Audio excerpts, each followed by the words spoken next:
mente, às vezes você pensa umas coisas, se você controla ele, ele está controlado. Então, a partir do momento que ele vê se está bem, ou logo a seguir eu sei como é que aquela que eu creio, muda. Claro que vou mudar. É um treino que tem que estar fazendo. Pensa positivo, acredita em grande, hoje coisas que realmente eu creio na minha vida. Em vez de focar naquilo que você crê. Porque se foca naquilo que você crê, você tem que acreditar. Se você foca naquilo que você crê, acredita mais cedo ou mais tarde.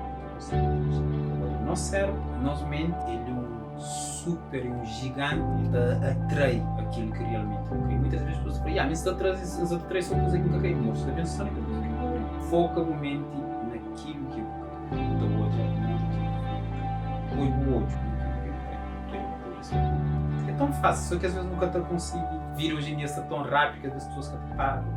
É tão fácil de tomar controle de vir. O único alguém que te surpreendeu é que é Deus. Ele pode surpreender sem sempre. Ele tem todo o poder sobre nós. Mas nós não temos que ter